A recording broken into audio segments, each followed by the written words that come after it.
पहलगाम आतंकी हमले के बाद भारत सरकार ने पाकिस्तान के खिलाफ सख्त रवैया अपनाया है। इस हमले में 26 लोगों की जान चली गई है, जिसके बाद से ही दोनों देशों के बीच तनाव काफी बढ़ गया है। भारत ने पाकिस्तान के नागरिकों के वीजा रद्द कर दिए हैं और उन्हें देश छोड़ने के लिए एक समय सीमा दी गई है, जो कि गुरुवार को पूरी हो गई।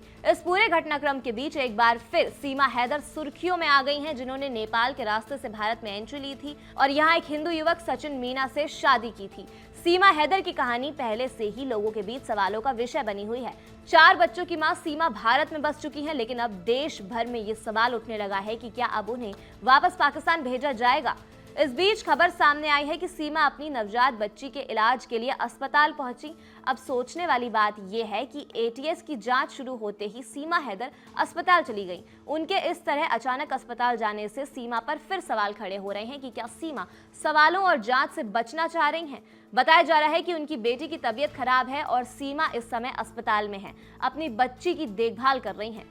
जैसे ही एटीएस यानी एंटी टेररिज्म स्क्वाड ने जांच शुरू की, उधर सीमा तुरंत अस्पताल पहुंच गई। बताया गया कि उनकी नवजात बेटी की तबीयत खराब है और वह उसका इलाज करवाने गई हैं। हालांकि इसी बीच सवाल उठने लगे कि क्या सीमा इलाज के लिए गई या फिर जांच से बचने की कोशिश कर रही हैं। ऐसे समय में जब देश में पाकिस्तानी नागरिकता को लेकर सख्ती बढ़ी है और सीमा की नागरिकता को लेकर बहस तेज है, उनका अचानक अस्पताल जाना कई लोगों को संदेहास्पद लग रहा है। लोग जानना चाहते हैं कि क्या ये सिर्फ संयोग है या कोई रणनीति। सीमा के वकील एपी सिंह का कहना है कि सीमा को अब तक देश छोड़ने का कोई आधिकारिक आदेश नहीं मिला है। उन्होंने ये भी कहा कि एटीएस द्वारा गहन जांच की जा रही है, लेकिन जांच में फिलहाल कोई आपत्तिजनक जानकारी सामने नहीं आई है। हालांकि ये भी सच है कि सरकार की सख्ती को देखते हुए सीमा और उनके परिवार की चिंता बढ़ गई है। फिलहाल एटीएस की जांच जारी है और सभी की नजर अब सरकार के सीमा को लेकर अगले कदम पर टिकी हुई है। इस खबर पर आपकी क्या राय है, हमें कमेंट सेक्शन में जरूर बताएं और देखते रहें हमारा चैनल एबीपी लाइव।